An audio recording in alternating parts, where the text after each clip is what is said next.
සුබ දවසක් කියලා මම හැමෝම පිළිගන්නවා සුරංග ඉලෙක්ට්‍රොනික YouTube channel එකට. අදත් මම ඔයාලට අලුත් වීඩියෝ එකක් අරන් ආවා. ෆෑන් මම අද ඔයාලට ගෙනාවේ ෆෑන් එකක් වැඩ නොකර ෆෑන් එකක් පිළිබඳව හඳුන්වා දෙන්න. ඉතින් බලන්න ඔයාලට මේ ෆෑන් එක තදයි. ඒ කියන්නේ පෙත්ත කරකවන්න බෑ. අතින් මෙන්න මෙහෙ විදිහට කරකවන්න ඕන. ඔයාලට තේරෙන පෙත්ත තදයි කියලා.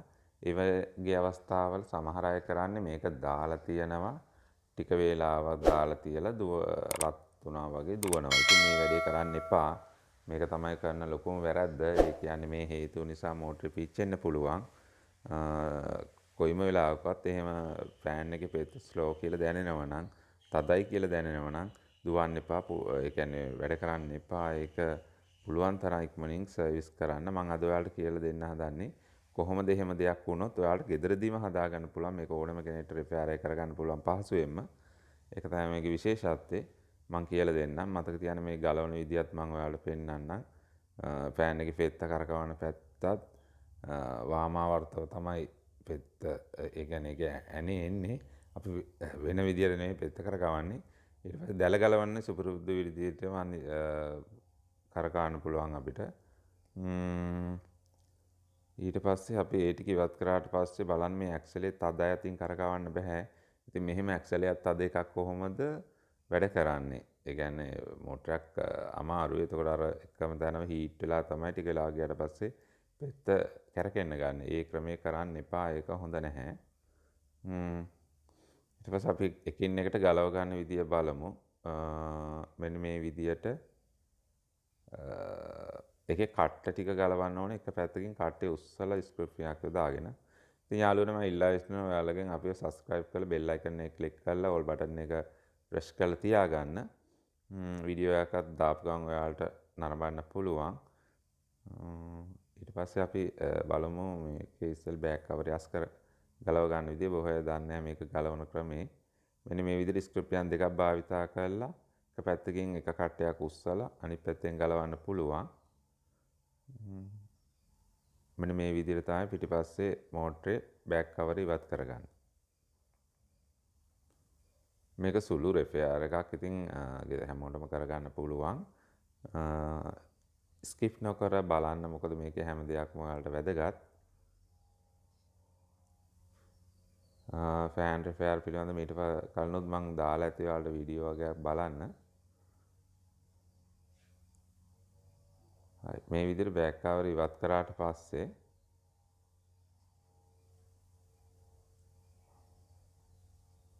අපිට ඉදිරියේ තියෙන කවරෙත් ඉවත් කරන්න සිද්ධ වෙනවා. මොකද අපිට මේක ඇක්සලේ මොන පැත්තෙන් තද වෙනවද කියලා හිතා ගන්න බෑ. බ්ලොක් වෙන්න පුළුවන් ඇක්සලේ ඉදිරිපස්ස. ඒ කියන්නේ ෆ්‍රන්ට් එකෙන් වෙන්න පුළුවන්. නැත්නම් බෑක් කවර් තියෙන පැත්තෙන් වෙන්නත් පුළුවන්. මේකෙත් මේ යන හතර ගලවලා ඉවත් කරගන්න. ගොඩක් අය ඊළඟට ෆෑන් හදන්න ගේනවා. ගේනකොට පරක්කු වැඩි. මොකද හේතුව මේ විදියට අතින් කරකවලා තද වුණ රත් වුණාම දුවන්න වගේ තියවිලා ගේන. එතකොට වැඩක් නැහැ. කොයිල් එක සවුත්තු වෙලා. මේ වගේ ලෙඩක් එනකොටම මතක තියාගන්න මෙන්න මේ විදිහට සර්විස් කරලා හදාගත්තොත් ඔයාලට දීර්ඝ කාලයක් මෝටරෙන් වැඩ ගන්න පුළුවන්.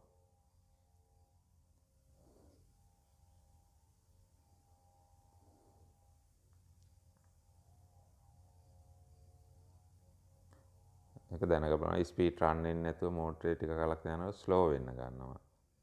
මෙන්න මේකේ වැරද්දක් කරලා තියෙනවා. මේ මයි ළඟට ගේනකොට මෙන්න මෙතන ග්‍රීස් වගේක් යොදලා තියෙනවා. මේක කරන්න එපා කොහෙමවත්. මේ ග්‍රීස් අයින් කරන්න ඕන. මොකද රත් වෙනකොට මේ ග්‍රීස් කර වෙලා මෙතන ඇක්සලේ රැඳෙනවා. ඒක හොඳ නැහැ. ඒක නිසා මේ වගේ වැරදි තවත් කරන්න එපා. මේ ග්‍රීස් ටික අයින් කරනවා.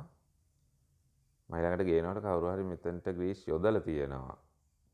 කස්ටමර්ගේ වැඩක් වෙන්න ඕන. ඒ ග්‍රීස් අයින් කළා මම මේක හොඳට පිරිසිදු කරනවා. ඔයාලට මේ සඳහා අවශ්‍ය වෙන පිරිසිදු භූමි තෙල් ටිකක් විතරයි.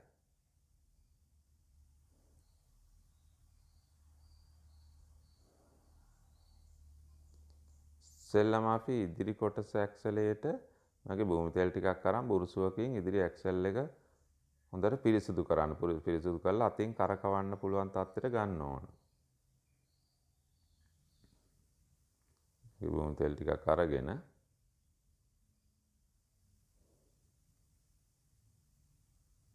මෙන්න මේ විදිහට ක්ලියර් කරන්න ඇක්සල් එක.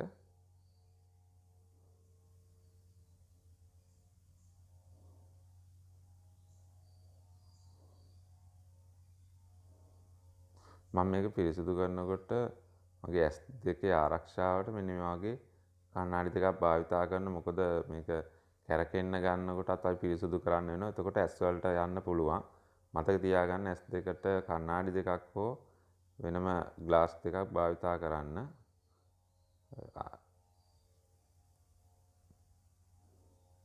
සමහර අය තනකොළ කපන දැන් අය භාවිතා කරන ඒවත් තියෙනවා. ඒ වගේ මොකක් හරි කණ්ණාඩි දෙකක් භාවිතා කරන්න.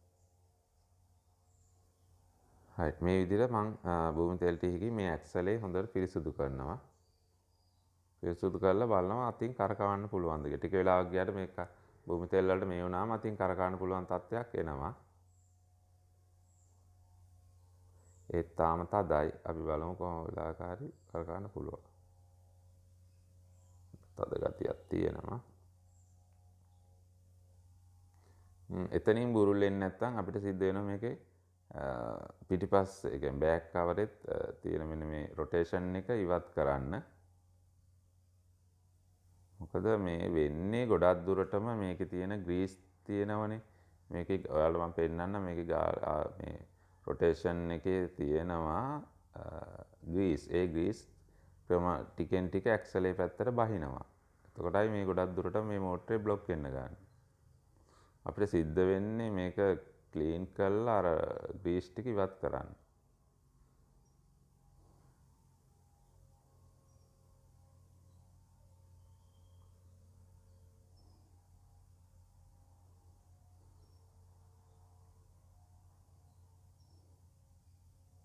සමහර ඒවා නම් මෙහෙම ක්ලියර් කරලා ටික දවසක් අධික රත් වෙනවා. ඉතින් සමහර හරියන්නේ නැති ඒවාත් තියෙන කස්ටමර්ස් දැනුවත් කරලා දෙන්න. මොකද එයාලා තමයි මේ වැරද්ද කරලා අපේ ළඟට ගේන්නේ. අපිට ඉතින් ක්ලියර් කරලා මේක රන් කරන තත්ත්වයට ගෙනාවකම්ල අපි දන්නේ නැහැ මේකේ වරදක් මෝටරේ රත් වෙනවද නැද්ද කියලා. නමුත් අපිට සමහර වෙලාවට අපේ මහන්සි අපිට යන වෙලාවක් තියෙනවා. නමුත් ඔයාලට මේ දෙයක් වුණොත් අපිට දැනෙච්ච ගමන්ම මේ කරොත් ක්ලියර් කරගත්තොත් හොඳයි. හරි මේ බෑක් කවර් බෑක් මෙතනත් අයින් කරාට පස්සේ ඔයාලට පේනවා මේ ඇක්සල් එක ඒකත් හොඳට පිරිසිදු කරන්න. පිරිසිදු කරලා ඒ ඇක්සලේ මුලටත් භූමි තෙල් දාලා හොඳට පොඩ්ඩක් සුද්ධ කරමු අපි. සුද්ධ කරාට පස්සේ ටික වෙලාවකට පස්සේ මේක බුරුල් වෙනවා. මේ විදිහට ක්ලියර් කරන්න. ඔයාලට පේනවා ඇති ඒක භූමි තෙල් වලට දිය වෙලා කළු පාට යන්නේ ඒ අර කර වෙලා තිබිච්ච ග්‍රීස්.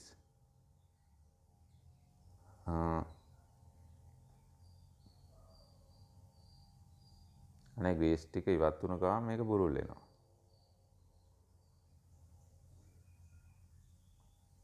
හරි දැන් අපි කරකවල බලමු මේක අතින් බුරුල් කරගන්න ඕනේ. එතකන් අපි මෝටරේ කරන්ට් එකට ප්ලග් කරන්නේ නැහැ. ටික වෙලාවක ඔන්න දැන් බුරුල් වුණා. හරි දැන් වැඩේ ඕකේ කියලා කොහොමවත් ඔයාලා කරන් හයි කරලා කස්ටමර්ස්ට දෙන්න එපා. ඔයාලට තව වැඩ ටිකක් තියෙනවා කරන්න. මතක තියාගන්න. ඒක කැරකුණාට මදි. මේක භූමි තෙල් යොදලා අර ග්‍රීස් ටික සම්පූර්ණ ඉවත් වෙනකම්ම අපිට ක්ලියර් කරන්න වෙනවා. නිකන් අත තදින් ඇක්සලේ ටිකක් එහාට මෙහාට කරකවන්න අර ඇතුලේ තියෙන මේක ඉවත් වෙන්න ග්‍රීස් ගතිය. ඔයාලා මේ මෝටරේ සම්පූර්ණ පළු කරලා සුද්ධ කරන්න නම් හොඳයි. ඒක ගොඩක් අයට පහසු නිසා තමයි මම මේක ගෙදරදි කරගන්න හැටි කියලා දෙන්නේ. right.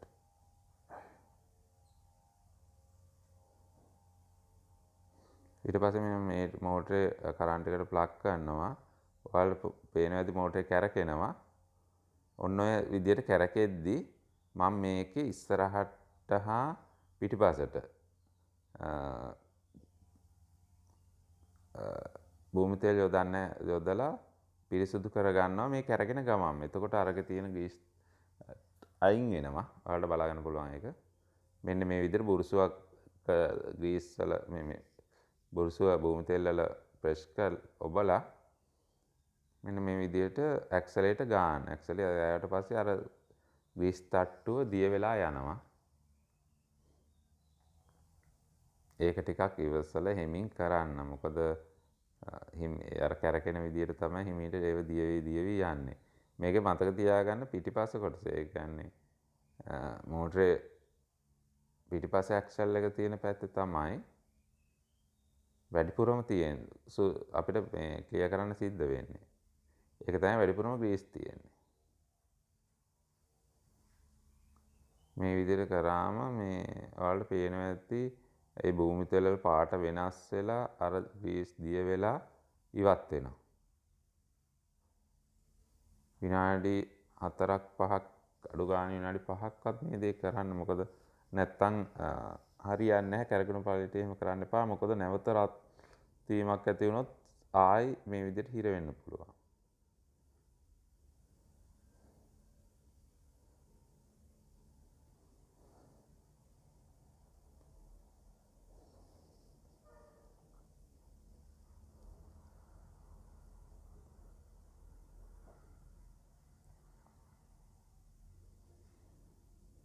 ඔයාලට පේනවාද භූමි තෙල් වල පාට වෙනස් වෙනවා.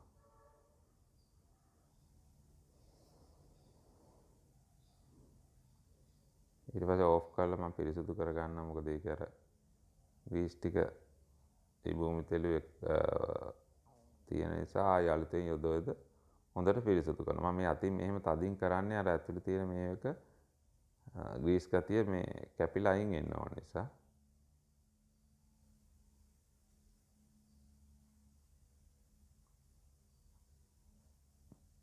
මේ විදිහට 3-4 සැරයක් කරන්න. කරලා ඉවරලා බලන්න හිරගතියක් නැත්තම් විතරක් අපිට පුළුවන් මෝටරේ සවි කරලා කස්ටමර්ස්ට ෆෑන් එක දෙන්න.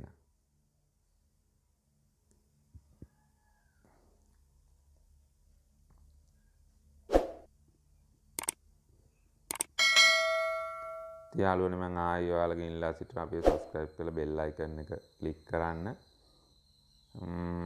ඔයාලට ප්‍රශ්නයක් තියෙනම් මගේ comment box එකට දාන්න. මට පුළුවන් වෙලාවක මම උත්තර දෙන්නම්. මට ගොඩක් ඒ වගේ එනවා. ඉතින් කාලයත් බැලන්ස් කරගෙන ඕන කරන්න.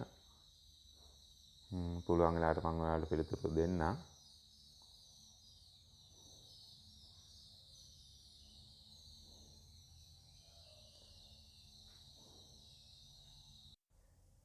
මගේ මෝටරේ රිපෙයාර් එක අපි ඉවර කරලා තියෙන්නේ. දැන් අපි බෑක් කවර් සවි කරලා බලමු. මුලින්ම අපි ඉදිරියේ තියෙන දැල සවි කරගමු. ඔයාලා මේක දන්නව ගොඩක් අය මේක සවි කරගන්නේ කොහොමද කියලා. ඊට පස්සේ දැල මේ හරියට ඒ කට්ටේ තියලා පිළිවෙලට නට් එකත් සවි කරලා දකුණට කරකවන්න තියෙන්නේ. මතක තියාගන්න දැල්ට එන නට් එක. පෙත්තට එන නට් එක තමයි වමට කරකවන්න තියෙන්නේ. right. ඊට පස්සේ අපි ඊළඟට බලමු පෙත්තට එන නට් එක සවි කරන්නේ කොහොමද කියලා. මේක මාරු කරගන්න එපා. පෙත්ත කලකවන්න ගිහිල්ලා අනිත් පැත්තට කරකවලා කඩා ගන්න එපා. මේ විදිහට ඔයාලා අර පෙත්තෙත් කට්ටේ අර කට්ටට වැටෙන විදිහටම දාන්න. නැත්නම් නිවැරදිව සවි වෙන්නේ නැහැ. හරි. ඊළඟට මේ විදිහට පෙත්ත දාලා පෙත්තට එන ඇක්සලෙත් නට් එක හරියට නිවැරදිව සවි කරගන්න. ඇක්සලේට එන ආන්න ඒක නෑ. ඒක වමට තමයි තද වෙන්නේ. මතක තියාගන්න. වමට ගලවනකොට දකුණට තමයි කරකවන්නේ. right. දැන් අපි ප්ලග් කරලා බලමු. ෆෑන් එක මේ ඉතා හොඳින් ප්ලේ වෙනවා. ඔයාලට පේනවා කැරකෙන ස්පීඩ් එක පවා ඒවා කිසි වරදක් නැහැ. ඉතින් යාළුවනේ අපේ YouTube channel එක subscribe කරලා bell icon එක click කරා අපි නැවත වීඩියෝ එකකින් හමු වෙමු. ගිහින් එන්න හැමෝටම සුබ දවසක්.